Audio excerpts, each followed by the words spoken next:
Olá pessoal, tudo bem com vocês? Hoje nós vamos dar início às nossas videoaulas de resistência dos materiais, começando aqui pelo primeiro módulo, onde a gente vai falar sobre tração, compressão e cisalhamento. Bom, como é a nossa primeira videoaula, é interessante a gente falar um pouco sobre o objetivo da disciplina, né? E fugindo um pouco sobre aquilo que a gente já viu lá no plano de ensino, falando sobre os objetivos práticos, né? Ou seja, no que a disciplina vai agregar na vida acadêmica e profissional de vocês. Bom, a resistência dos materiais, ela é uma disciplina que depende da disciplina de mecânica geral e estática, né? Então, é uma disciplina relacionada principalmente à, à engenharia estrutural e, basicamente, a gente vai aprender a dimensionar os elementos estruturais, sendo que esses elementos que vão compor uma estrutura completa, certo? Então lembra lá quando vocês aprenderam em mecânica geral e estática como calcular os esforços em uma barra de treliça, né? Por exemplo, esforços de tração e de compressão, e depois quando vocês estavam vendo o cálculo de esforços internos em vigas, esforço de momento, esforço cortante, né? Então, o que acontece?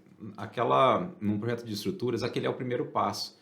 Então, ou seja, o primeiro passo é você calcular os esforços, mas depois você tem que dimensionar, ou seja, atribuir dimensões para aquele elemento estrutural para que ele seja capaz de resistir os esforços que você calculou previamente. E é aqui na resistência dos materiais que a gente começa a ver como fazer esse dimensionamento, certo? Existem disciplinas específicas para cada tipo de sistema estrutural, por exemplo, para estrutura metálica, para estrutura de concreto armado, para estrutura de madeira, você tem disciplinas específicas para isso, mas de um modo geral a gente consegue fazer o dimensionamento utilizando a teoria a teoria que a gente vai ver aqui em resistência dos materiais, né, sem levar em consideração algumas coisas específicas de cada um dos materiais, como por exemplo o fato do concreto armado trabalhar com dois materiais diferentes, como por exemplo as barras de estrutura metálica, onde você tem que levar em consideração a SBOTs tanto global quanto local, mas isso é uma preocupação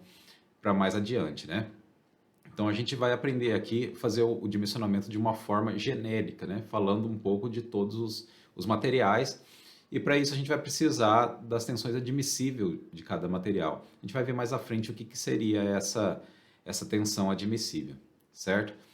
Então, a gente está falando de elemento, falando de estrutura, qual que é a diferença entre elemento e estrutura, né? Os elementos, eles são corpos sólidos, né? São partes, componentes de uma estrutura maior, certo? Então, eu vou procurar, sempre que eu explicar algo novo aqui, tentar fazer analogia com algo que possivelmente vocês conheçam para a gente tentar facilitar esse entendimento, certo?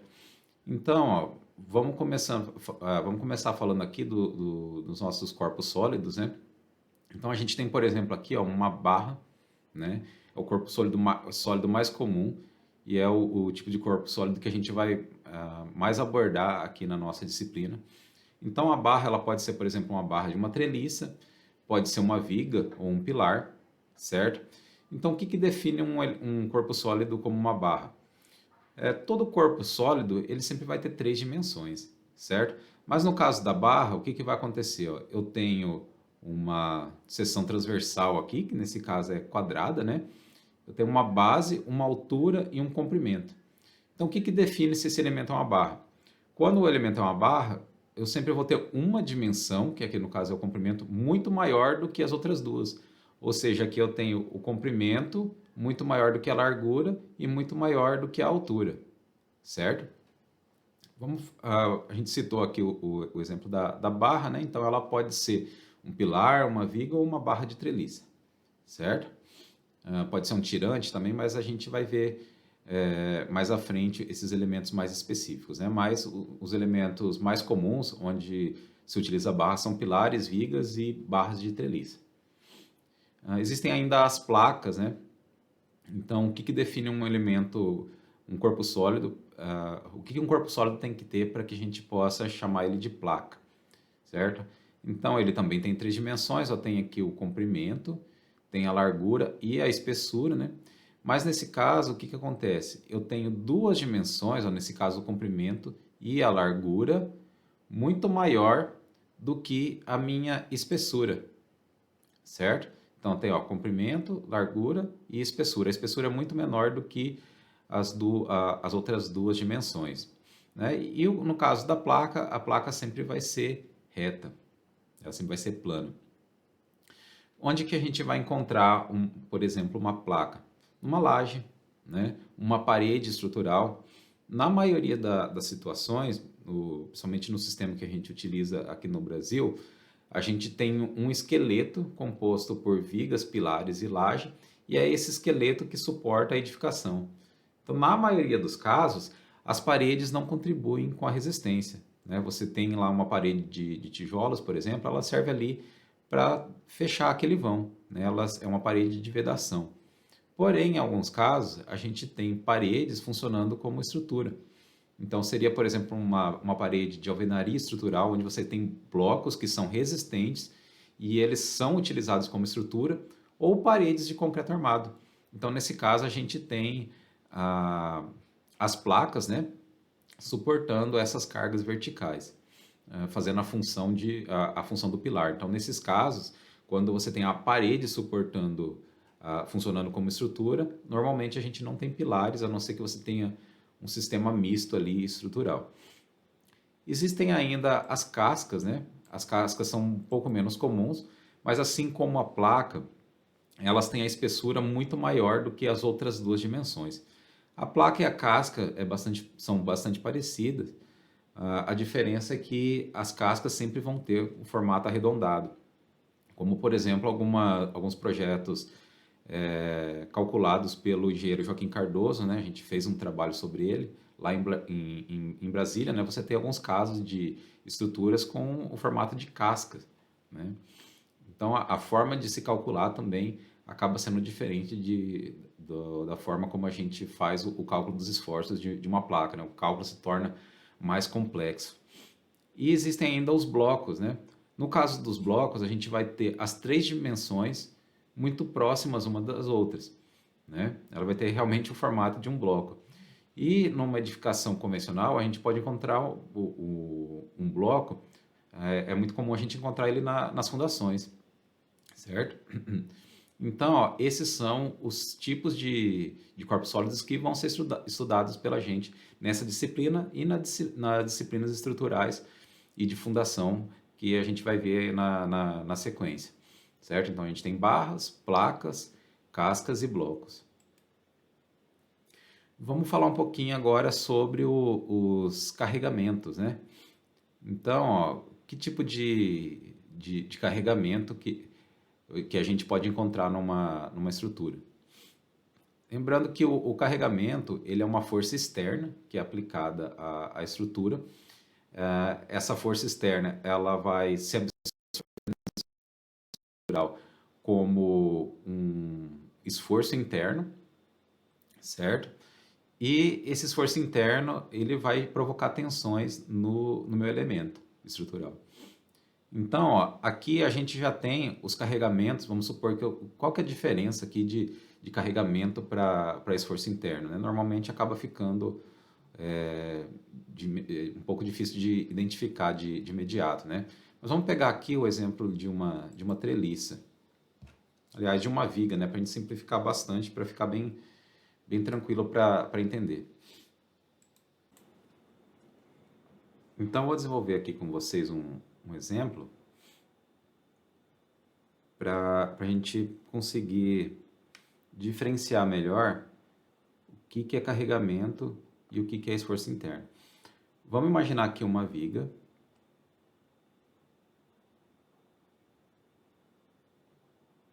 com dois apoios, sendo o primeiro apoio do primeiro gênero e o segundo apoio do segundo, perdão, o primeiro apoio do segundo gênero e o segundo apoio do primeiro gênero, né? Então aqui a gente tem restrição ao movimento vertical e ao movimento horizontal e aqui somente restrição ao movimento vertical. Então, é uma viga isostática. A gente tem um carregamento concentrado no meio do vão, e esse carregamento ele vai provocar esforços internos, como esforço cortante, esforço de momento,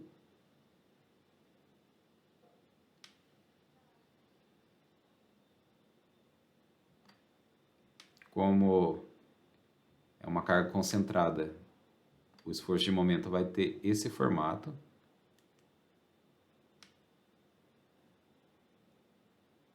Tá? Momento positivo. Então, aqui dá para a gente exemplificar. Ó. A gente tem aqui um carregamento provocando esforço interno. Tá? Então, a carga P é um carregamento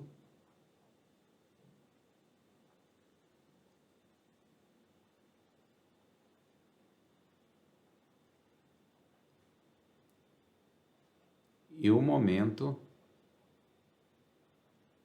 é esforço interno. Certo? Bom, vamos voltar lá para o slide, então. Então, ó, tudo que a gente tem aqui, sendo mostrado na figura, são esforços internos, tá? Então, vamos imaginar, por exemplo, já que é um exemplo bem intuitivo, né? Vamos imaginar que a gente tem uma treliça com cargas aplicadas na treliça. Cada uma dessas barras vão receber uma parcela desse carregamento sob a forma de esforço. E esse esforço, dependendo da direção que e do ponto de aplicação do carregamento, e dependendo da direção da barra, a gente pode ter ou esforço de tração ou de compressão. Quando nós temos esforços de tração, tanto o esforço de tração quanto de compressão, são esforços axiais, ou seja, eles têm a mesma direção do eixo da barra. Né? Eles são aplicados diretamente sobre o eixo dessa barra.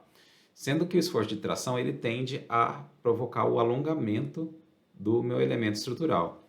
O esforço de compressão tende a provocar o encurtamento desse elemento estrutural. E nesse caso aqui, a gente tem uma barra. Né?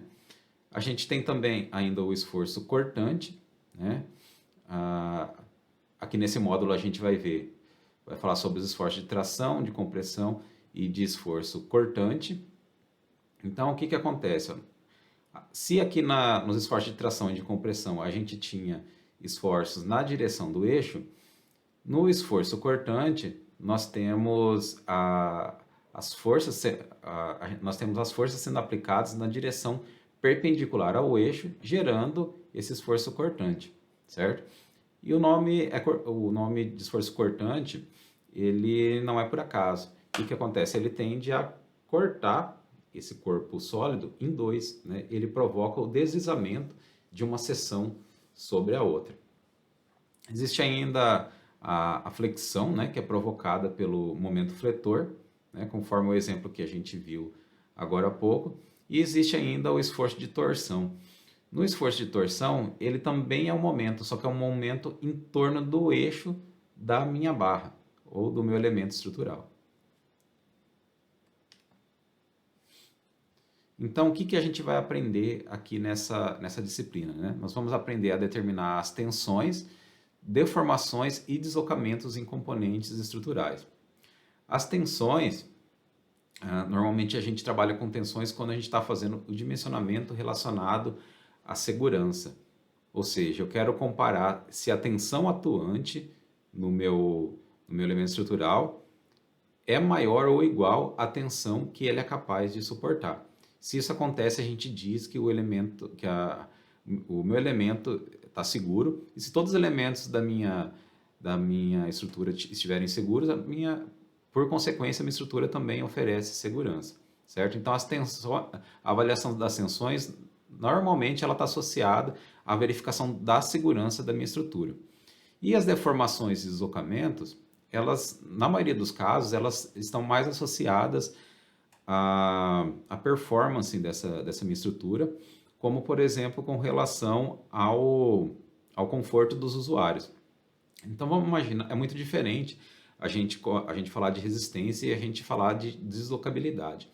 Nós podemos ter, por exemplo, uma viga pertencente a uma laje com um deslocamento extremamente acentuado, porém longe do limite de ruptura.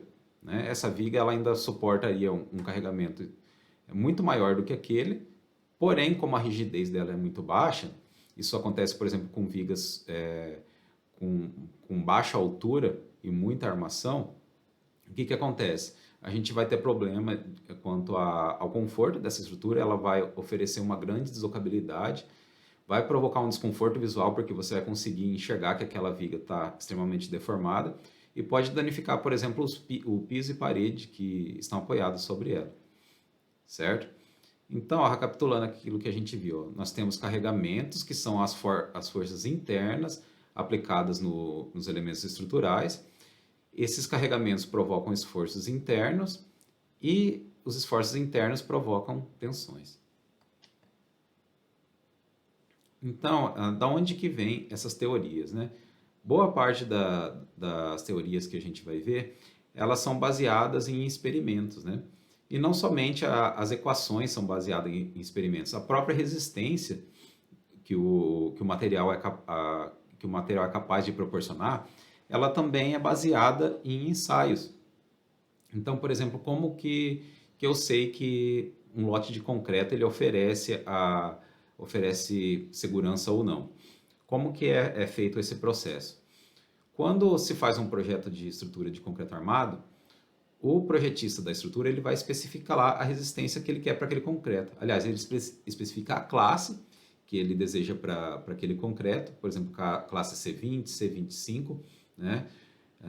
Então, através da classe, a gente sabe qual resistência que é requerida para aquele concreto.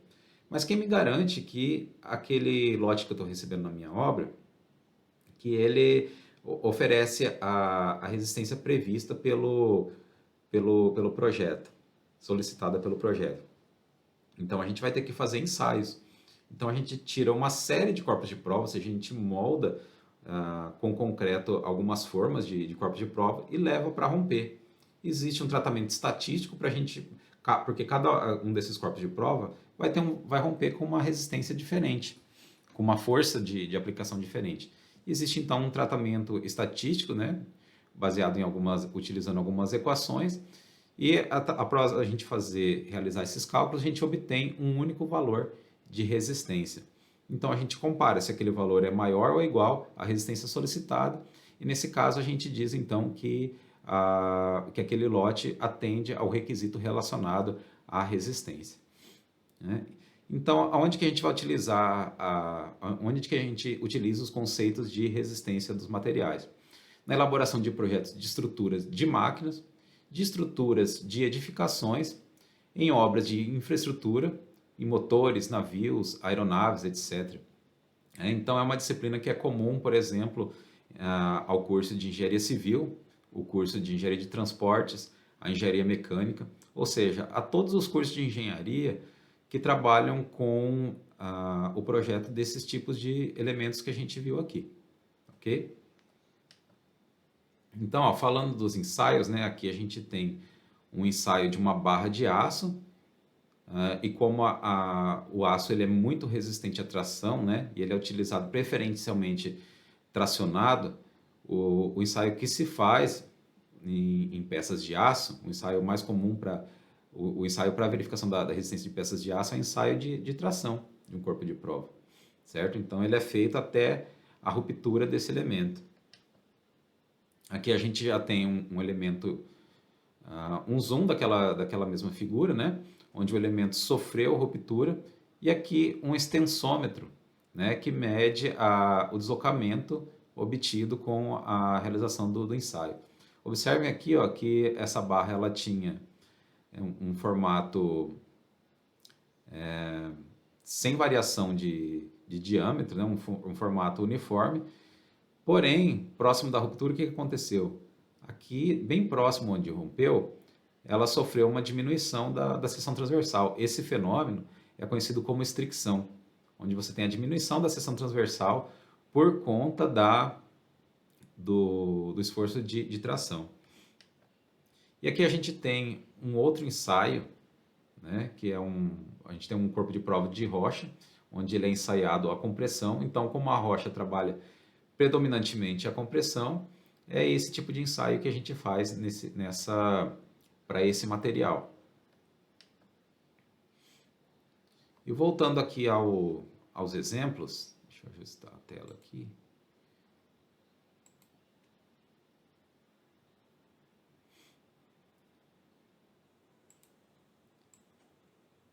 Deixa eu dar uma ajustada na figura, porque não está aparecendo. Agora que eu percebi que não está aparecendo a citação. Mas é uma figura aqui retirada do livro do Beer, tá? Terceira edição. Então, ó, essa figura é bem interessante para a gente poder visualizar a diferença entre carregamento e esforço interno. Então, ó, a gente tem uma barra de treliça, a gente tem uma treliça aqui extremamente simples, né? Ela é composta somente por duas barras, onde ela é fixada aqui nesses dois apoios, no apoio A e no apoio C, e aqui no apoio B, a gente aplica uma carga de 30 kN. Essa carga, ela vai vir sob a forma de esforço interno para a barra AB, né? E de esforço interno também para a barra CB. Mas qual que é a principal diferença, além da intensidade, né? Porque uma barra vai, quando a gente calcular, se a gente calcular, a gente vai perceber que uma barra vai absorver uma parte maior do esforço do que a outra. O que acontece? A barra B ela vai estar comprimida e a barra CB vai estar tracionada, certo? Mas se a gente inverter, por exemplo, aqui o sentido da minha força, colocar ela para cima, isso daí vai mudar. Né? A gente muda o sentido também dos esforços internos nas barras da minha treliça, certo? Então, ó, aqui a gente fica bem tranquilo para a gente entender, né, essa diferença entre carregamento e esforço interno. Agora vamos falar um pouco sobre tensão, né? Eu acredito que para a maioria de vocês, até o momento, quando a gente fala quando vocês ouvem falar o termo tensão, vocês devem associar principalmente à pressão, né? E não estão errados, né? Porque tanto a tensão que a gente vai abordar aqui, quanto a pressão de um fluido, por exemplo, é a força dividido pela área, certo? Mas como que essa distribuição acontece nos elementos estruturais? Então, vamos imaginar que uma barra redonda, essa barra aqui pode ser uma barra de treliça, tá? A gente pode ter uma treliça composta por tubos, ou até, não é comum, mas por barras maciças, né? Uma barra maciça, um elemento em barra maciça é mais comum na área da mecânica, né? Onde você tem alguns elementos de máquina que podem utilizar barras maciças como elemento estrutural. Mas aqui, ó, a gente tem uma força axial, né, de tração, uma força de tração sendo aplicada. Ela está aplicada no centro gravitacional da barra, né? E a gente tem aqui, ó, olha o que ela provoca. Ela provoca tensão, né? Então, se a gente somar aqui todos esses vetorezinhos de tensão, o que vai acontecer? A nossa resultante vai ser igual à força FBC, certo? Então, esses valores de tensão nada mais são do que a distribuição dessa força axial pela minha área da seção transversal.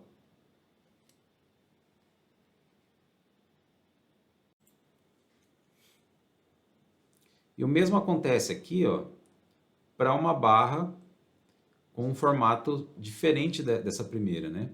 Nesse caso aqui a gente tem uma barra redonda, né? Se vocês procurarem nos catálogos, por exemplo, de elementos metálicos, né? De componentes de estrutura metálica, vocês podem encontrar o ferro redondo, né? Que vai ter exatamente esse formato aqui. Agora imagine que a minha barra tem, vamos imaginar uma segunda barra com seção transversal quadrada. Eu aplico aqui um esforço de tração, né, uma força P e P', sendo que ambas têm a mesma direção, o mesmo valor, porém em sentidos diferentes, né, provocando uma tendência de alongamento nessa barra, ou seja, provocando a tração. E vamos analisar ó, uma seção específica que a gente vai chamar de A, né, uma seção qualquer dentro dessa minha barra. Essa seção ela vai sofrer esse esforço de tração. Aí, conforme a gente viu aqui para essa primeira barra, essa tensão de tração nada mais é do que a distribuição dessa força P' por uma área A. Nesse caso aqui, a nossa área sombreada, certo?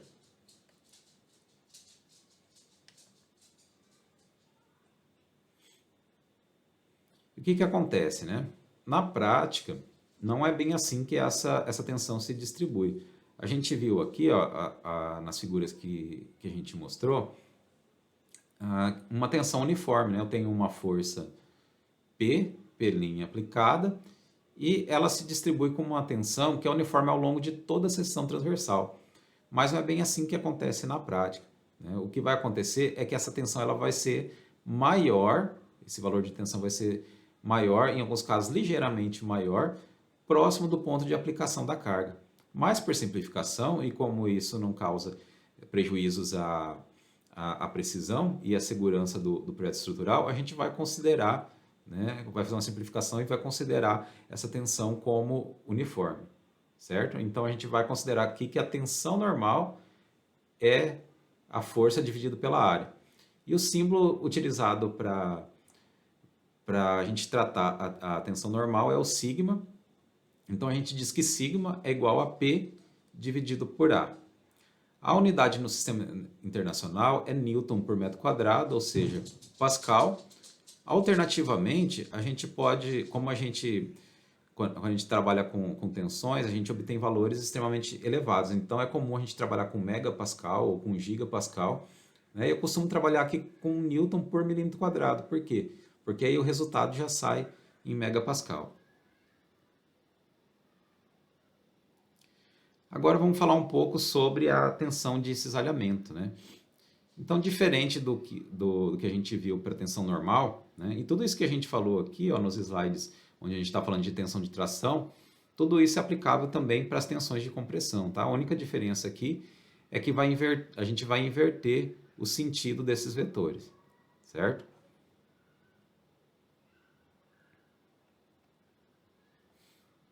Agora vamos falar um pouco sobre tensão e deformação de cisalhamento, certo? Então, a tensão de cisalhamento ela está associada ao esforço cortante, né? Assim como a gente viu lá naquela figura anterior, vou voltar um pouquinho aqui.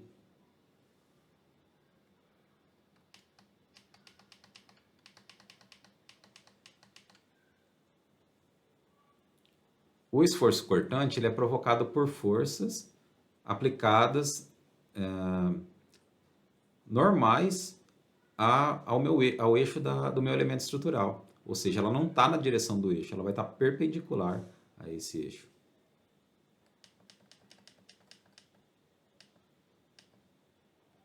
Então, essa tensão de cisalhamento ela é provocada pelo esforço cortante, né? E ela age tangencialmente à superfície do material, certo? Então, aqui a gente tem uma figura, ó, onde a gente tem uma área sombreada aqui, né? Uma área qualquer, a gente pode fazer essa verificação para qualquer seção aleatória aqui desse corpo sólido, certo? Mas o que é importante a gente observar é que a gente tem forças aqui opostas, né? Essas forças, pelo tamanho dos vetores, já dá para a gente perceber que elas têm o mesmo valor, né? Vamos imaginar que os vetores estão em escala aqui. Elas têm a mesma direção, porém sentidos opostos, e elas são perpendiculares ao eixo do meu elemento estrutural, que nesse caso aqui coincide com o eixo X.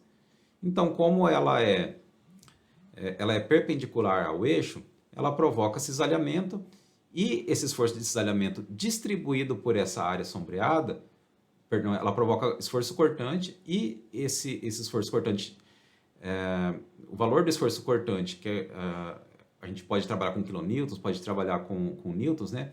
Distribuída aqui por essa área, ou seja, a gente vai ter força dividido por área, resulta na nossa tensão de cisalhamento, né? E assim como a tensão normal, para os nossos problemas de dimensionamento aqui, a gente vai trabalhar com tensões. Então, inicialmente, a gente calcula o valor dessa... Aliás, primeiro a gente tem que obter o valor da tensão resistente da minha barra, né? E a gente vai comparar com a tensão que está atuando nessa barra. Então, o que, que acontece? Esse tipo de esforço ele é muito comum nas ligações, né? Vamos voltar aqui nessa treliça. Então, ó, um projeto estrutural ele tem que verificar todos os elementos. Não basta a gente dimensionar a barra CB e a barra B se a gente não se preocupar com os elementos aqui da ligação.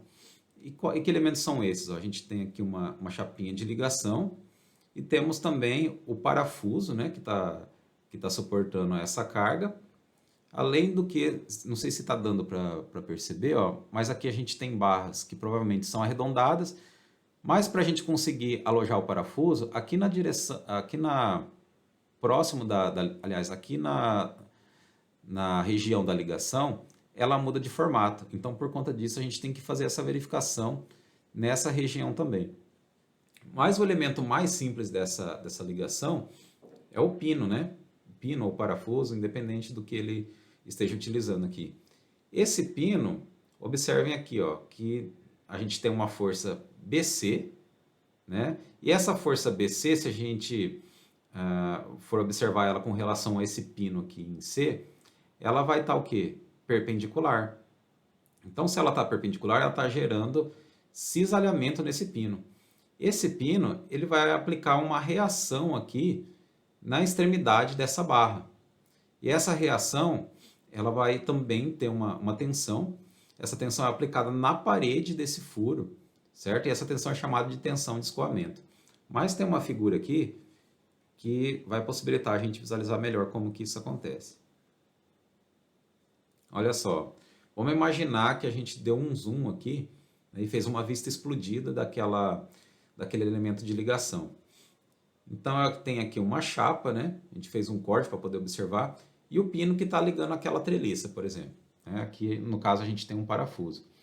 Então, se você aplica o esforço nesse pino, ele vai devolver esse esforço aqui para a parede desse furo, né? Só que, assim como a gente está trabalhando sempre com tensões, aqui a gente também vai trabalhar com um tipo de tensão, que é a tensão de esmagamento, ou seja, a tensão de esmagamento na parede desse furo. Então, se a gente observar, ó, a parede desse furo é curva, né?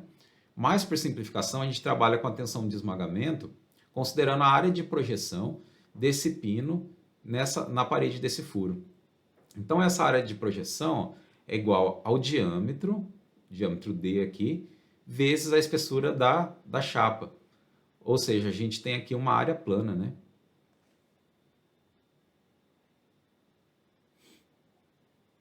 Então, assim como a gente viu para a tensão normal, para efeito de simplificação, a gente vai assumir, para os casos que a gente vai ver aqui nesse módulo, né, que a tensão de cisalhamento ela é uniforme ao longo da seção transversal.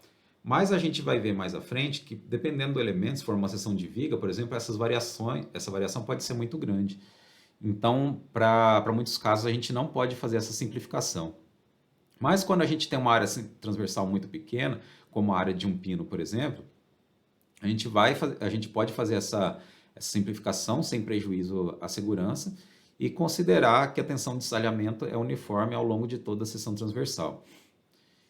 E a equação para calcular a tensão de cisalhamento é bem parecida com a equação para calcular a tensão normal, né? Já que a gente ainda continua tendo aqui ó, força dividido por área. O que muda aqui, ó, podem ver que lá a gente chamou de P sobre A, aqui a gente vai chamar de V sobre A. Esse V aqui é o esforço cortante, né, em determinada seção, e A é a área da seção que a gente está considerando. E ao invés do símbolo sigma, aqui a gente vai utilizar o símbolo tal.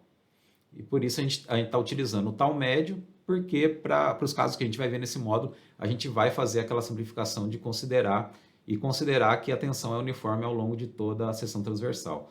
Até porque, por enquanto, a gente vai trabalhar com seções bem pequenas. E aqui, ó, a gente tem um elemento de ligação, né, que poderia ser a ligação da treliça, que a gente viu anteriormente, né? Aqui nós temos uma barra de ferro redondo.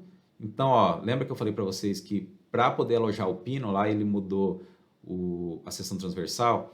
Então aqui, ó, ele vem com uma barra redonda. Aqui ele muda o formato, ó. Ele tem como se fosse duas chapas aqui abraçando uma outra chapa. Então essa ligação aqui, ó, poderia ser a ligação daquela treliça, né? Eu tenho a barra, né? Aqui eu tenho uma mudança no formato para poder alojar o pino e aqui a minha chapa de ligação. E como que esses elementos vão se comportar? Primeiro a gente tem que observar como que o carregamento está sendo aplicado, né? Aqui nós temos forças de tração, certo? A força P aqui de tração. Esse desenho aqui nada mais é do que uma vista, a gente olhando aqui, ó, olhando daqui para cá. Fica mais fácil para a gente poder fazer aqui essa observação, né? Então, o que a gente vai fazer aqui? O que o desenho está mostrando aqui? E o que a gente vai fazer como primeiro passo para a resolução dos exercícios que a gente vai ver nesse módulo e nos módulos seguintes também? É fazer o diagrama de corpo livre. Então, ó, nessa figura, ele está querendo focar no pino, certo? Então, o que é interessante observar? Os esforços e tensões que estão atuando sobre esse pino. Então, a hora que ele tracionar aqui, ó, vamos observar o que vai acontecer com esse pino. Essa região e essa região da barra vão aplicar tensões de esmagamento aqui no pino, aqui no ponto 1 e no ponto 2. E essa chapa cinza vai aplicar tensão de esmagamento aqui no pino, né? Que é essa tensão aqui. Observem que a intensidade dessa tensão é maior do que essas duas, porque aqui ele dividiu por 2, né? Porque aqui a gente tem, ó, duas seções de corte, ó, uma, duas. Isso é extremamente importante, tá? A gente vai ver isso, a gente vai entender isso quando a gente estiver resolvendo alguns problemas. Então, se a gente transformar essa tensão aqui em uma força resultante, ó, força V e V, o que a gente observa? Que eu tenho esforço, a gente fez um corte aqui, tá? Nessa região aqui, M e P. O que a gente consegue observar? A gente consegue observar que nessa seção transversal aqui, ó, esse esforço cortante dividido pela área vai gerar essa tensão, vai provocar essa tensão de cisalhamento, que vai ter esse formato aqui, ó. Né? A tensão de cisalhamento, ela sempre vai ter a mesma direção e mesmo sentido do esforço cortante. E assim como a tensão normal ela tende a alongar ou encurtar a minha peça, se eu observar um elemento infinitesimal, né, as tensões de cisalhamento também vão provocar deformações.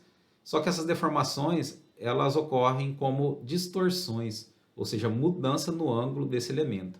E esse elemento aqui, ó, o que seria? Seria eu pegar uma pequena porção de um elemento infinitesimal dentro de uma viga, por exemplo, e observar o que está acontecendo com ele. Então, inicialmente, se eu tiver, antes de aplicar o esforço cortante, o meu elemento ele permanece indeformado, após a aplicação do elemento ele sofre essa distorção angular. Agora vamos falar um pouco sobre tensões e cargas admissíveis, tá? Quando que eu posso dizer se uma estrutura está segura ou não? A minha estrutura só vai estar segura quando a resistência que ela é capaz de oferecer é maior do que a resistência exigida. Ou seja, a resistência da minha peça estrutural é maior do que a solicitação aplicada sobre ela, certo? Então, a gente tem aí, ó, a gente tem uma razão que é chamada fator de segurança. As normas chamam de coeficiente de segurança, que é a resistência real, ou seja, o quanto a minha peça resiste, dividida pela resistência exigida, ou seja, a força aplicada. E esse coeficiente de segurança ele pode variar bastante. Ele pode ser igual a 1, ou seja, não vai influenciar em nada no dimensionamento, e pode ir até 10. né? Vai depender muito das incertezas que a gente tem no nosso projeto. E por que tem que ter esse coeficiente de segurança? Por que eu preciso projetar uma peça com resistência maior do que a teoricamente necessária? Isso não seria antieconômico? Então, o que acontece? A gente tem uma série de incertezas no projeto. Então, por conta disso, todas essas incertezas são previstas nesse fator de segurança, certo? Então, ó, vamos olhar aqui cada uma das situações, ó, de A a M. A gente tem a probabilidade, por exemplo, de uma sobrecarga maior do que a prevista. Então, vamos imaginar que eu projetei uma determinada edificação para funcionar como casa, só que no futuro, o que acontece? De repente, o proprietário ele utiliza ela como residência, mas no futuro ele pode vender essa casa ou ele mesmo pode mudar o uso previsto para aquela edificação. Então, isso aconteceria, por exemplo, em uma estrutura que foi projetada para ser uma residência e no futuro ela passa a funcionar como depósito, né? O carregamento vai ser maior. Então, esse coeficiente de segurança, ele até certo ponto, ele consegue prever essa mudança de solicitação, certo? Então, nesse caso, por exemplo, né, a culpa não seria, se você tiver um problema, não seria do projetista, porque ele fez o projeto baseado naquilo que foi informado para ele, né? E é importante sempre você documentar tudo aquilo que você considerou e todas as informações que a pessoa que te contratou te passou. Vai depender também dos tipos de carga, né? Nós podemos ter cargas estáticas, ou seja, cargas que não se movem, ou cargas dinâmicas. As cargas dinâmicas, elas tendem a oferecer uma solicitação muito maior do que a carga estática. Então imagina, por exemplo, eu encostando um veículo num pilar e tentando forçar esse pilar até a ruptura. Seria bastante difícil eu provocar a ruptura desse pilar. Porém, se eu vier a partir de uma certa distância, aplicar uma certa velocidade nesse veículo e provocar de forma proposital o choque desse veículo com o carro, eu vou ter ali uma força de impacto. Vai ser muito mais fácil eu conseguir romper esse pilar com o carro em movimento do que o carro parado ali, ou praticamente parado, tentando provocar a ruptura desse pilar. Por quê? Porque o impacto tem um efeito muito mais favorável num elemento estrutural do que a carga estática. O impacto é uma carga dinâmica. Tá? Esse é só um dos exemplos que a gente tem de cargas dinâmicas trabalhando de forma mais favorável do que as cargas estáticas. Repetição na aplicação de cargas, né?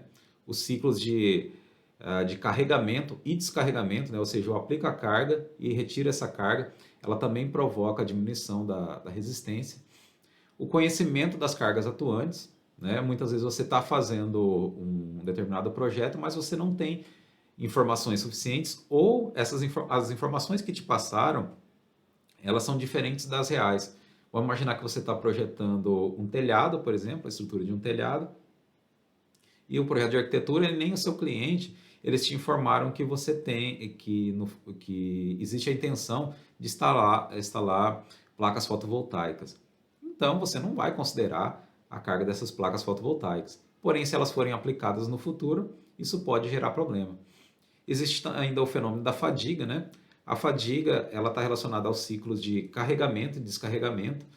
É muito comum, um exemplo bastante prático é você pegar, por exemplo, um arame, onde você vai aplicar esforço nesse arame até você conseguir fazer a ruptura. Nesse caso, você tem a ruptura do material por conta da fadiga, né? Você aplica o ciclo e alivia, aplica o ciclo de carga, aliás, aplica a carga e alivia, aplica a carga e alivia. Isso provoca a fadiga. É muito mais favorável do que você deixar aquela mesma carga aplicada ao longo do resto da vida, né? Como uma carga permanente, por exemplo. Imprecisão na construção, ou seja, você fez seu projeto perfeito, porém você tem, por exemplo, um pilar fora de prumo, né? O fato de o pilar estar fora de prumo, ele vai provocar esforços de momento, por exemplo, que não estavam previstos se esse desaprumo for extremamente acentuado, né? Você vai provocar esforços que não estavam previstos na elaboração do seu projeto. A qualidade da mão de obra, né? Não precisa nem falar. o quanto a qualidade da execução influencia na qualidade da obra, né? Então não adianta nada um projeto ele ser extremamente bem detalhado e extremamente bem calculado se você não tiver a execução, se a execução não tiver sido feita de forma adequada. A variação na propriedade dos materiais, né, e o concreto, por exemplo, é um material que tem uma variabilidade muito grande, né? Então, se essa variabilidade for muito grande, você tem uma imprecisão bastante elevada do material que você tem, que você está recebendo na sua obra. A corrosão aqui para elementos de estrutura metálica e também para elementos de estrutura de concreto armado, né? Já que uma estrutura de concreto armado nada mais é do que o concreto trabalhando em conjunto com aço. Então, o que vai acontecer? A gente viu lá atrás que o dimensionamento é você estabelecer as dimensões para aquele elemento estrutural. Ou seja, eu vou especificar a área daquela barra, por exemplo. Mas se esse elemento ele for submetido à corrosão, estiver sujeito à corrosão, o que vai acontecer? A área da seção transversal ela vai diminuir, né? Então vai chegar um certo momento que a área que eu vou ter ali na minha peça, ela vai ser menor do que a necessária e pode provocar a ruptura da minha peça e, consequentemente, da estrutura como um todo. Você tem ainda efeitos ambientais, né? Como, por exemplo, o efeito da carbonatação. Então, em estruturas onde você está no meio ambiente urbano, é muito comum você ter o efeito da carbonatação, especialmente, e esse efeito ele é mais possível de ser observado em estruturas antigas, né? Já que ela esteve ali submetida àquele ambiente por um tempo maior. Então a carbonatação ela vai reagir com o cimento do concreto, né? Vai deixar o concreto mais poroso e além de deixar o concreto menos resistente, ela vai possibilitar uma facilitação para a corrosão das barras de aço que estão presentes ali naquele concreto, né? Então aí a gente tem o efeito ambiental prejudicando a resistência da estrutura. Existem outros efeitos, né, como por exemplo o efeito da umidade em peças de madeira, né? Então tudo isso aí vai influenciar na resistência da minha estrutura. A precisão dos métodos de cálculo. A gente viu aqui, ó, a gente mal começou a disciplina, a gente já viu que a gente faz simplificações, né? Como por exemplo, a gente considerar que a tensão uniforme, a tensão normal é uniforme e a gente viu que ela não é, né? Então, essa precisão, essa segurança que a gente tem para poder fazer essas simplificações, ela também se deve ao coeficiente de segurança. A gente tem que levar em consideração também se a falha é gradual ou repentina. Então, imagina que eu tenho uma treliça com um vão muito grande, né? E essa treliça, algumas barras dessa treliça estão sujeitas à flambagem. A gente vai ver mais à frente o que é a flambagem, mas a flambagem acontece quando eu tenho peças comprimidas, né? E essas peças têm a possibilidade de perder estabilidade. Se isso acontecer, a barra perde resistência, né? Ela perde totalmente a resistência e, consequentemente, ela pode gerar a falha da minha estrutura como um todo. Então, nesses casos, a gente tem aqui uma falha repentina, né? Na maioria dos casos, a gente consegue projetar estruturas para que elas possam sofrer colapso após uma grande deformação. Então, por exemplo, uma viga, normalmente ela vai sofrer um deslocamento muito grande antes de romper, né? Mas nem sempre isso é possível, depende de qual sistema estrutural a gente está trabalhando, principalmente. E das consequências da falha, né? Então, por exemplo, é muito diferente eu fazer o projeto de uma instalação provisória, né? Onde as consequências da falha dificilmente, como por exemplo um depósito para trator, né? Onde as consequências da falha dificilmente vão provocar perda de vida humana, né? Ou dano à integridade das pessoas, ou a gente considerar, por exemplo, o projeto estrutural de um hospital, né? No segundo caso, é muito mais grave uma falha. Então, a todos esses fatores, eles são incertezas e essas incertezas a gente faz a consideração delas através do coeficiente de segurança, né? Então ainda não sei se deu para ficar claro, né? Mas o que seria esse fator de segurança? Bom, então a gente viu, até agora a gente viu que os coeficientes de segurança, eles servem para levar em consideração as incertezas. Porém, como que a gente trabalha esse coeficiente de segurança? Então, o que acontece? Lá no ensaio, eu vou obter a resistência real Aqui a gente está chamando de tensão de escoamento, mas entendam como resistência real por enquanto. Daqui a pouco eu vou explicar o que é a tensão de escoamento e a tensão de ruptura. E então a gente tem essa equação aqui, ó. Eu tenho a tensão admissível, que é igual a tensão real dividida pelo fator de segurança, certo? Então essa tensão real, ela vai ser igual à resistência obtida no ensaio. Mas como a gente viu anteriormente, existe uma série de incertezas. Eu não posso utilizar aquele valor de resistência. Eu tenho que utilizar um valor menor. Então, por isso que eu faço aqui a divisão por um fator de segurança. Então, esse fator pode ser igual a 2,5, igual a 3, né? Variando de 1 a 10, conforme a gente viu. Mas, para a grande maioria dos casos, esse fator de segurança vai ser maior do que 1. Ou seja, a minha tensão admissível vai ser menor do que a tensão real, a tensão obtida no ensaio. E a gente tem dois tipos de tensão que a gente pode chamar aqui de tensão real, ou seja, tensão obtida no ensaio. Eu tenho a tensão última e tenho a tensão de escoamento. E essas relações elas estão associadas com o diagrama da lei de Hooke, o diagrama de tensão-deformação. Então, lembra lá da disciplina de materiais? A gente tem aqui tensão e aqui deformação.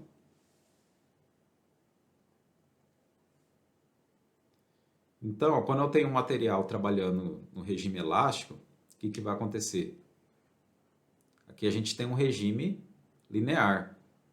A partir de uma certa tensão, ele vai sofrer escoamento, né? Enquanto ele está nesse regime linear elástico, o que acontece? Eu posso aplicar o carregamento. Quando eu remover vamos supor, uma barra tracionada, né? Eu aplico essa tensão, aliás, esse esforço de tração. Quando eu remover esse esforço de tração, desde que eu não ultrapasse aqui essa tensão, desse ponto aqui, ela vai voltar ao seu formato original. A partir daquele ponto de tensão, eu continuo tracionando, né? Ela vai continuar deformando, vai continuar absorvendo esses valores de tração, né? Porém, vai chegar uma hora que ela vai romper. Então, eu tenho aqui dois pontos, para boa parte dos materiais, né? Eu tenho dois pontos bem definidos. Esse daqui é o ponto de escoamento.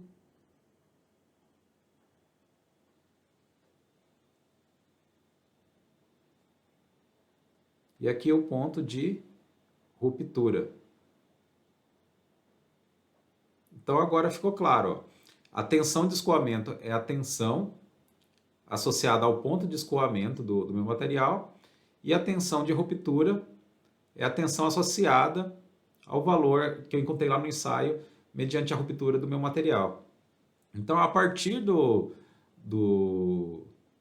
instante em que o meu material atingiu a tensão de escoamento, quando eu remover o carregamento, o que vai acontecer? Ele vai voltar, a parte da deformação vai voltar, só que ela não volta completamente, né? Você vai ter ali uma deformação residual, conforme a gente viu lá em materiais, certo?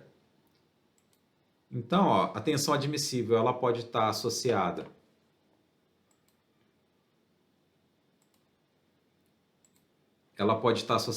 ao escoamento, quando as deformações, quando é importante eu evitar que deformações permanentes aconteçam, ou ela pode estar associada à tensão última, quando não é tão importante eu evitar que deformações permanentes aconteçam, certo? Então, mas em ambos os casos, eu tenho aqui a tensão admissível igual a tensão última ou tensão de cisalhamento dividido por um fator de segurança. E o que eu vou adotar no meu projeto, para efeito de comparação com a tensão atuante, é sempre a tensão admissível, certo? Nos primeiros problemas aqui que a gente vai resolver, inclusive nos problemas do livro, o valor que ele me dá já é a tensão admissível. Mas em alguns casos, posteriormente, nos problemas que a gente vai resolver, a gente vai precisar calcular essa tensão admissível, mas aí ele vai dar a tensão última ou a tensão de escoamento e vai dar também o valor do fator de segurança e a gente faz essa divisão, certo? Aqui na resistência dos materiais, a gente está considerando todas as incertezas nesse fator de segurança, ó. Mas esse fator de segurança ele está associado à resistência, certo? Porém, algumas incertezas que a gente viu estão associadas a carregamento. Esse método é chamado de método das tensões admissíveis. As normas atuais elas não utilizam mais esse método, tá? Apesar do que em todas as faculdades a resistência dos materiais ela é vista dessa mesma forma, certo? Mas posteriormente a gente vai separar, quando a gente estiver estudando estruturas de concreto armado, as incertezas, certo?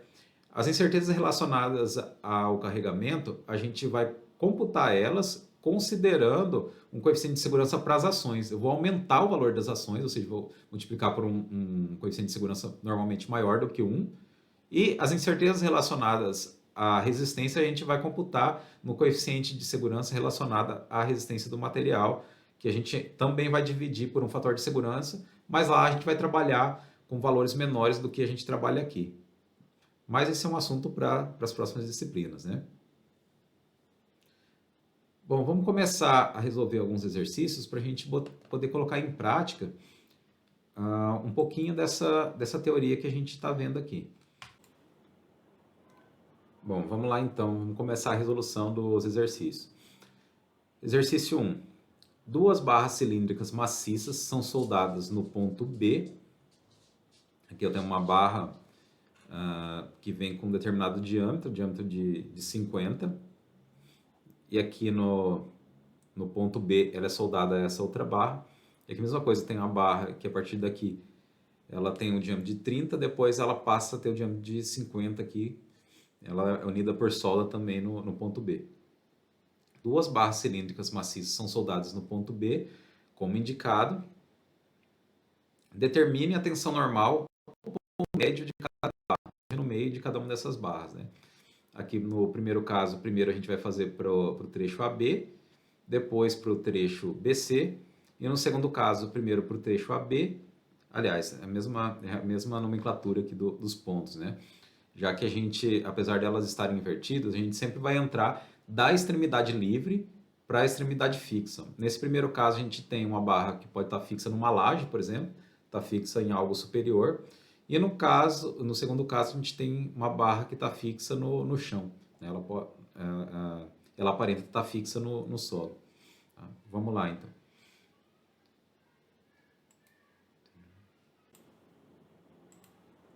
Bom, então vamos lá, exercício 1.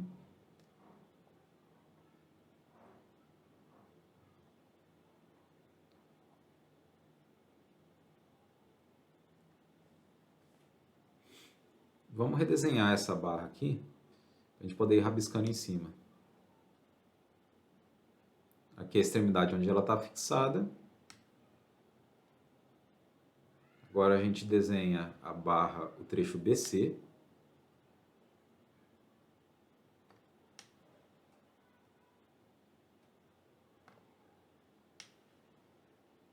Opa.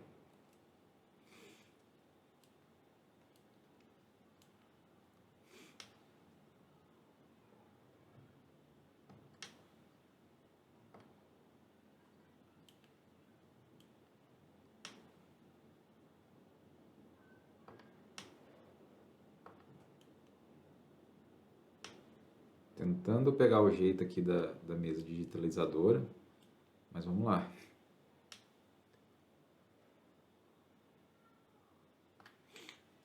Aqui a gente tem o ponto A.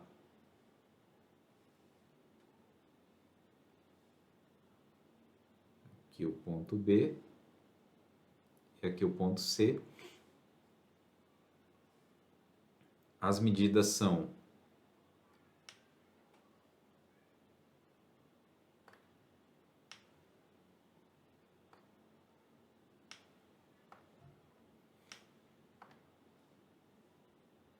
aqui 1000 milímetros, 1 metro, né?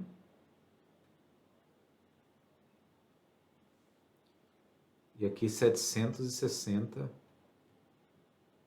milímetros. Embaixo a gente tem 50 milímetros de diâmetro. E aqui em cima, 75 milímetros de diâmetro. E as forças, deixa eu pegar uma cor diferente aqui para diferenciar melhor. Nós temos aqui na barra BC um par de forças de 130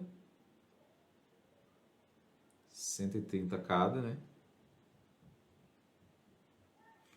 E aqui embaixo, essas forças aqui na barra BC, aqui embaixo a gente tem na barra BC as forças são de compressão e na barra B a gente tem uma força de tração com um valor igual a 180 kN.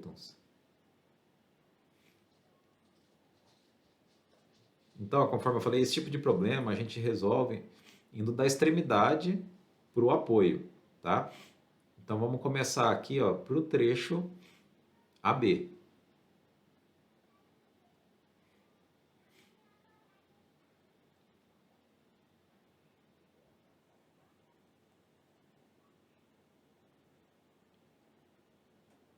O que ele está pedindo? Ele está pedindo a tensão normal no ponto médio. Ou seja, ele pede isso aqui, ó. Tensão, que é igual a força dividida por área. Então, eu preciso obter a força e preciso obter a área, né? Nesse caso, está bastante fácil, porque qual é a força que está atuando aqui na barra B? A gente tem até um par de forças aqui de 130, mas eles estão antes da barra AB terminar. Eles não influenciam aqui na extensão da minha barra, certo? Então, a única força que influencia aqui na minha barra é uma força igual a 180 kN. Então, vamos lá. Ó.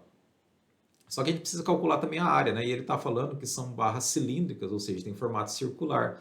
Então, vamos calcular a área para a gente poder resolver o exercício. O diâmetro é de 50 milímetros, e conforme eu falei, eu gosto de trabalhar com Newton por milímetro quadrado, porque o resultado sai em MPa. Então, vamos calcular essa área em milímetro. Então, eu tenho π vezes d ao quadrado dividido por 4, que é igual a π vezes 50 ao quadrado dividido por 4. Vamos ver quanto que dá essa área aqui. Vamos pegar a calculadora aqui. Então a gente vai fazer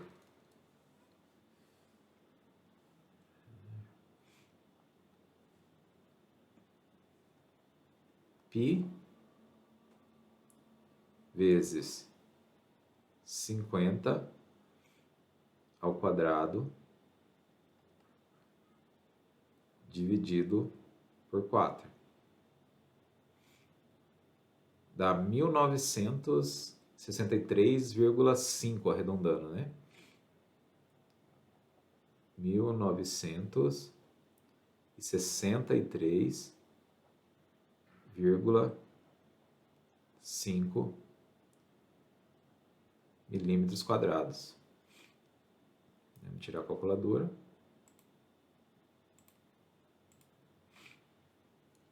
Então, qual que vai ser o valor da tensão?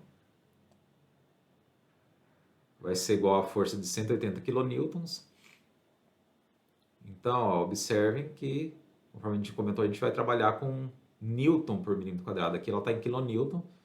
Então, a gente multiplica por 10 ao cubo, dividido pela área.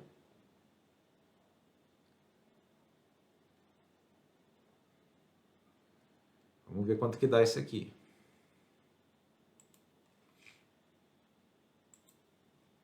Então, vamos lá.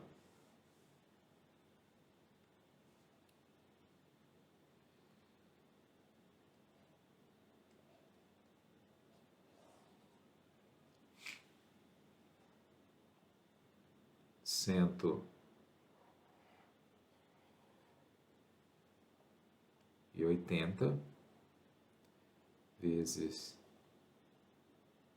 10 elevado ao cubo dividido por 1963,5 igual a 91,63 MPa. Tirar a calculadora. 91,67, perdão.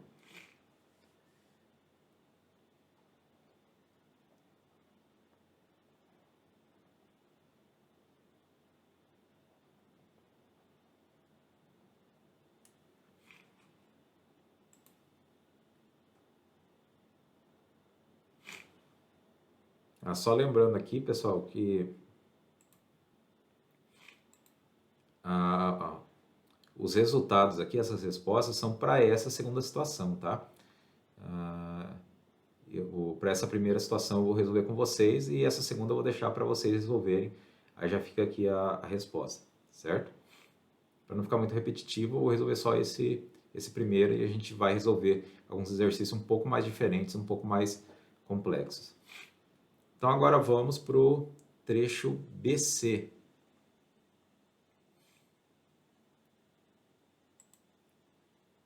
Vamos para o trecho BC.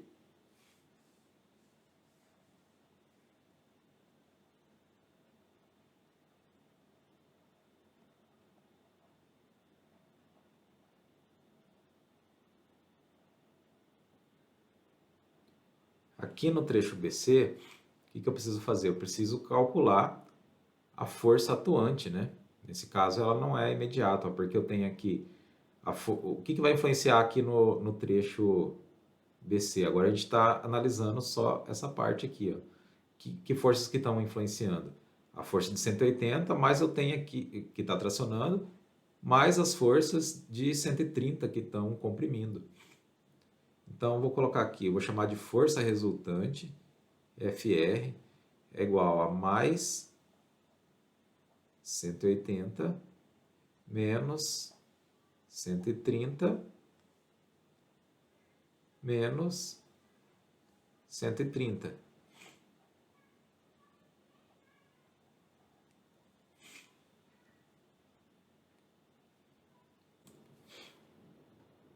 Então, para essa daqui, ó, o resultado é menos 80 kN. E esse trecho, então, ó, como resultado, o valor é negativo, quer dizer que ela está submetida à compressão. Então, agora, para calcular a tensão média, tensão normal média, a gente vai ter que calcular também a área, né? A área vai ser igual, vou chamar de área BC, é igual a π vezes 75 ao quadrado, dividido por 4. Vou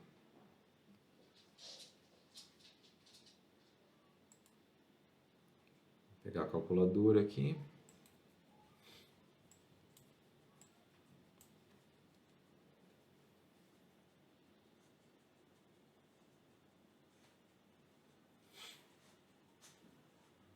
Π vezes 75 ao quadrado, dividido por 4. Deixa eu mudar a configuração da calculadora para numérico. Fica melhor. Aqui. Uma área de 4.000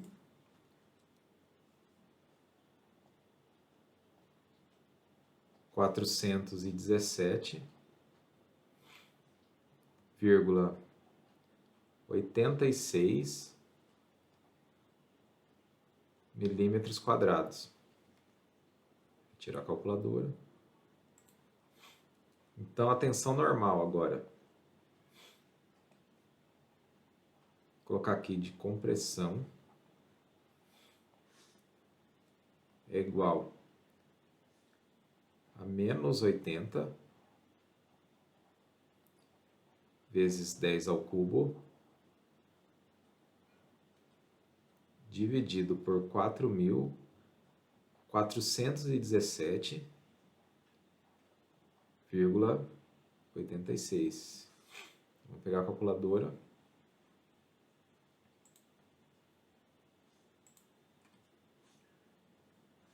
Vamos lá.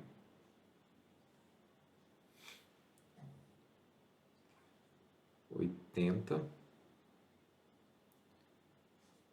Sinal a gente considera a parte depois. Vezes 10 ao cubo dividido por 4.417,86. Então, a tensão é igual a 18,11 MPa. Então, está resolvida a primeira parte do exercício. Vou deixar a segunda parte como dever para vocês. Vamos para o próximo.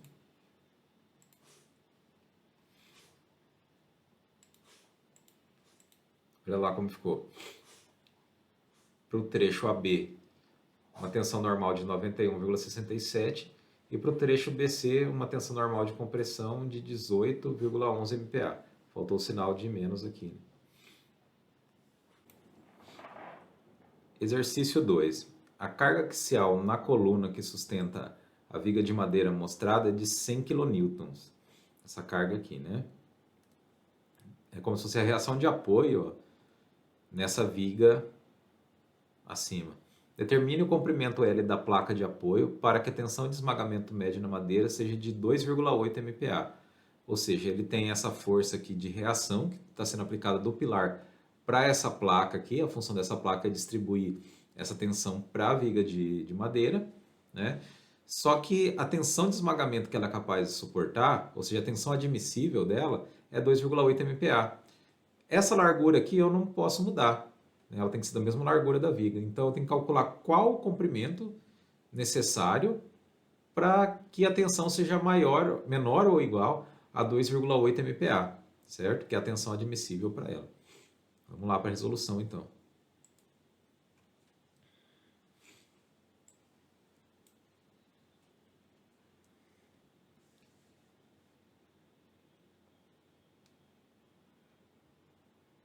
Exercício 2. Vou pegar uma cor um pouco mais vermelho aqui.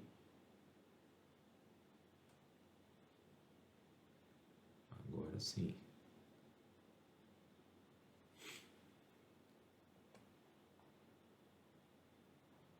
Exercício 2.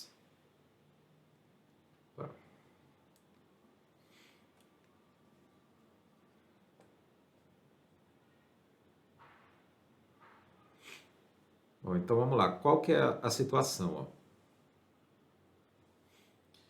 Essa tensão de esmagamento, vou chamar de sigma E, ela é igual a força sobre área.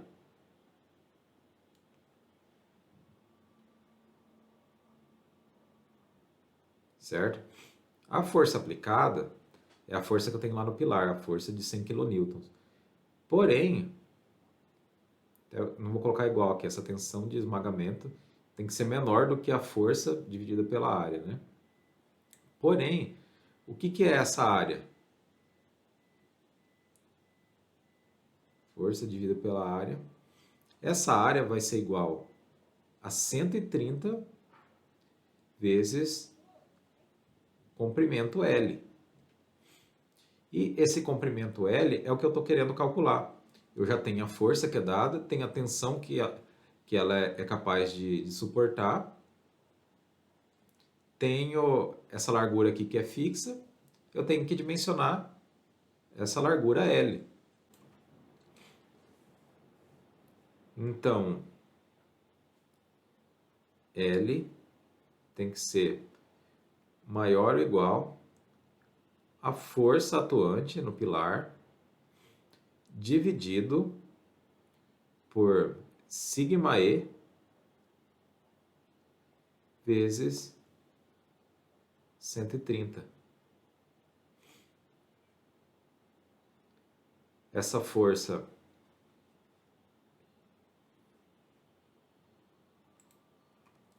é igual a 100 kN, ou seja, 100 newtons vezes 10 ao cubo,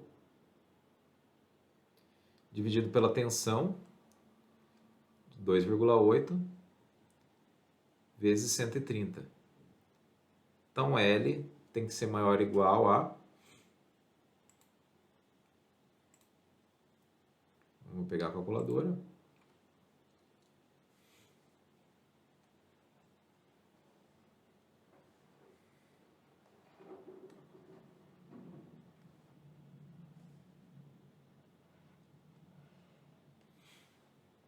L tem que ser maior ou igual a 100 vezes 10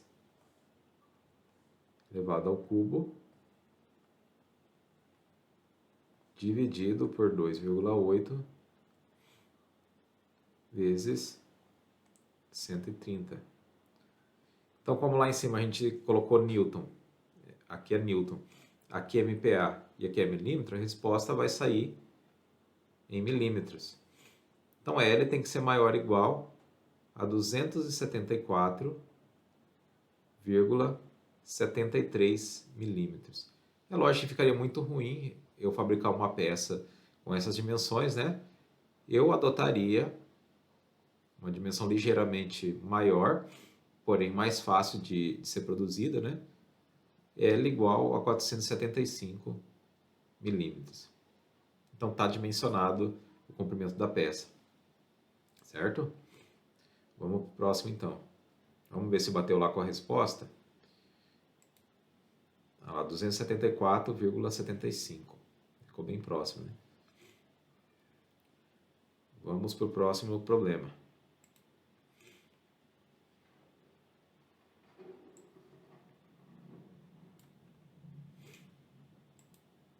Esse aqui já é mais interessante. Ó.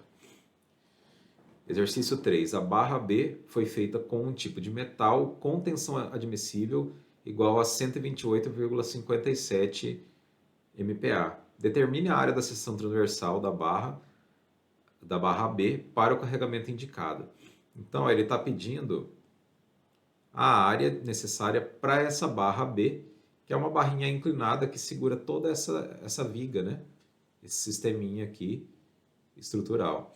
Então, o que a gente tem? Ó? Tem uma barra B fixa em A, no ponto de apoio A, fixa em B, uma barra que a gente vai desprezar que é a resistência dela, né? Vamos considerar como uma barra rígida, essa barra aqui BCDE, que tem uma carga uniformemente distribuída de 8 kN por metro e uma carga concentrada aqui de 20 kN. Então, o que a gente precisa saber, como ele quer que a gente faça o dimensionamento, né? A gente tem aqui a tensão admissível, eu preciso saber a área. Mas, lembra lá da nossa equação.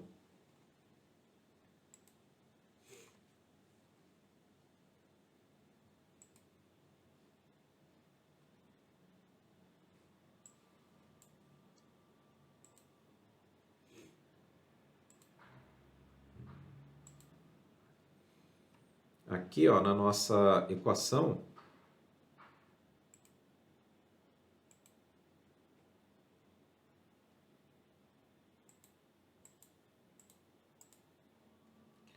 vamos lá, exercício 3.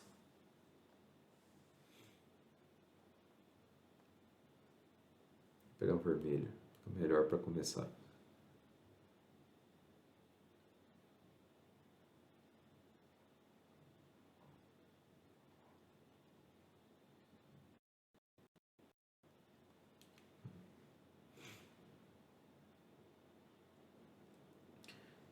a gente sabe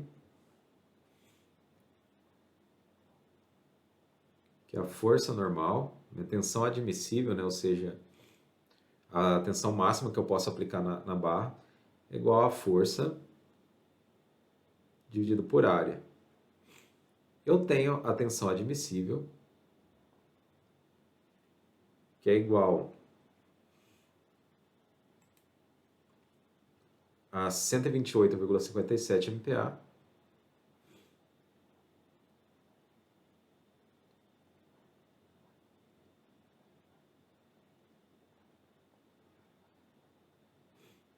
o que mais que eu tenho? A força eu tenho que calcular.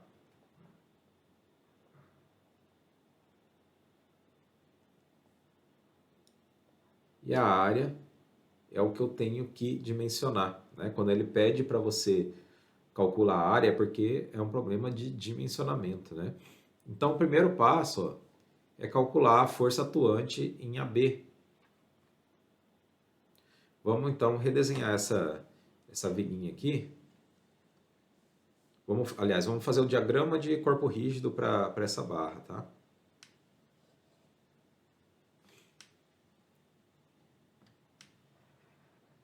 O que a gente precisa saber da barra B é a força que está atuando sobre ela, né? Mas quem está aplicando essa força sobre ela é a barra BCD. Então a gente vai fazer o diagrama de corpo livre da barra BCD. Aqui as cotas.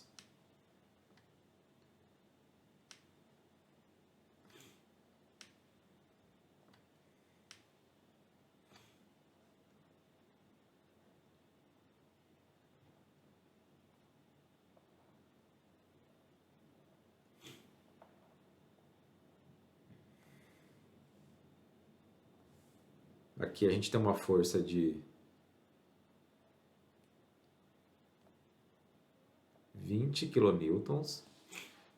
Aqui eu tenho um apoio. Esse apoio aqui vai gerar uma reação, né?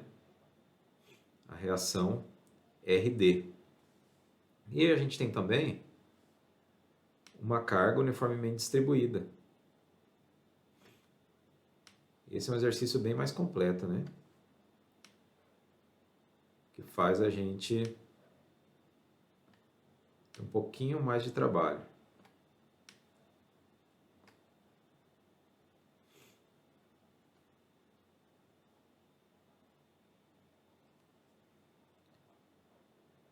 Oito kN por metro.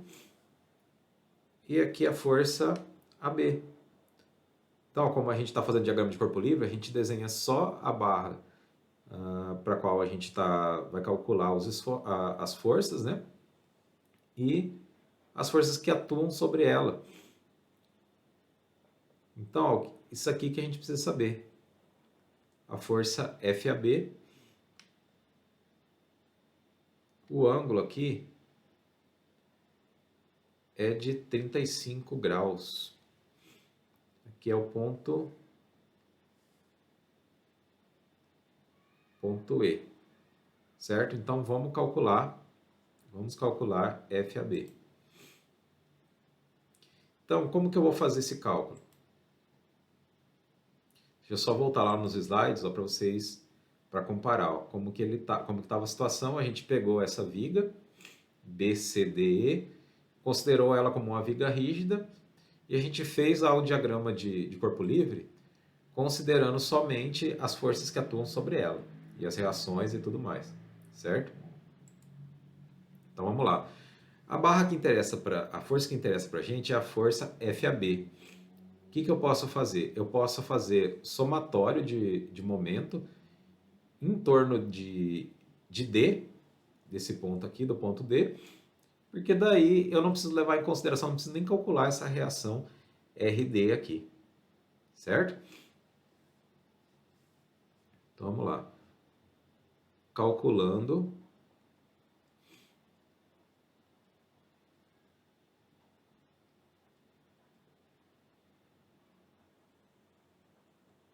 FAB. Então, a gente vai fazer, ó, somatório de momento em D igual a zero. Voltando lá para as equações de equilíbrio que a gente viu lá em mecânica geral, certo? Então, o que eu tenho de forças atuantes aqui em D? Vamos começar aqui da esquerda para a direita, vamos bem passo a passo mesmo. Aqui, ó, em FAB, eu tenho, se eu decompor ela, eu tenho uma componente vertical, outra componente horizontal.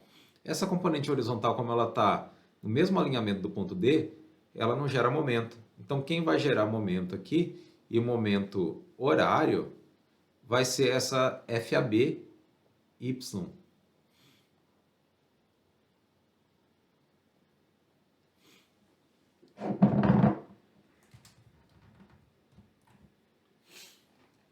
Então, a gente tem aqui, ó, FAB Y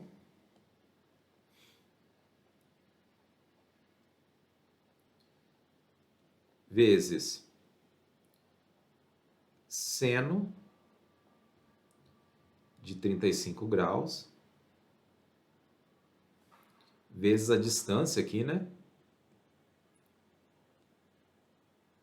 Vezes 0,8.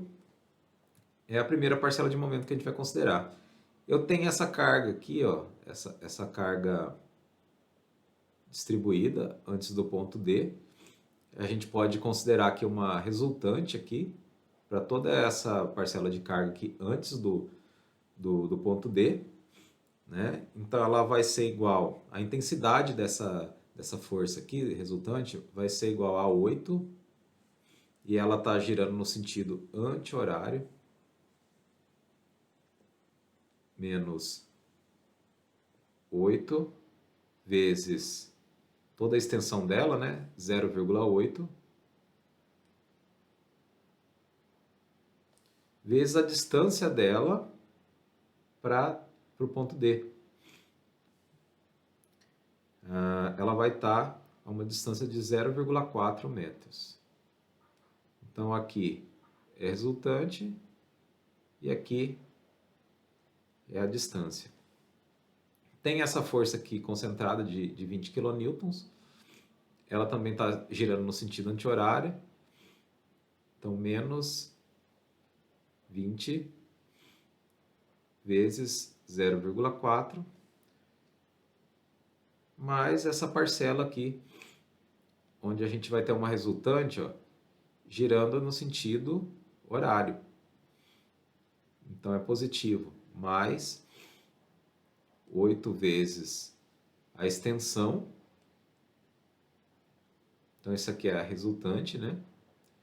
Vezes a distância, que é igual a 0,2. Tudo isso é igual a zero. Então, ó,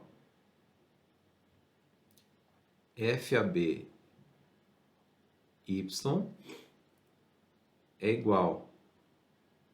Deixa eu separar aqui só para ficar melhor.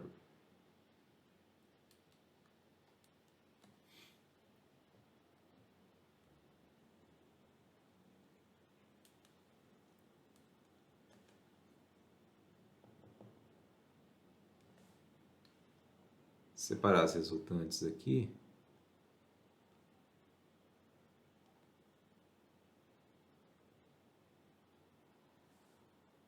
A gente vai organizar um pouco.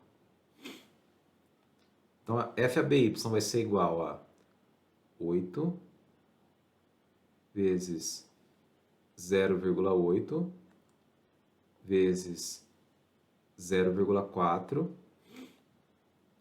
mais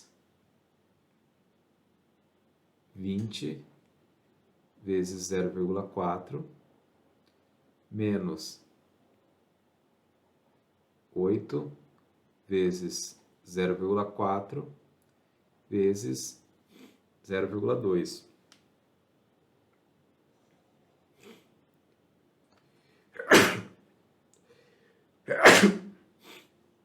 Tudo isso dividido por seno de 35 graus vezes 0,8.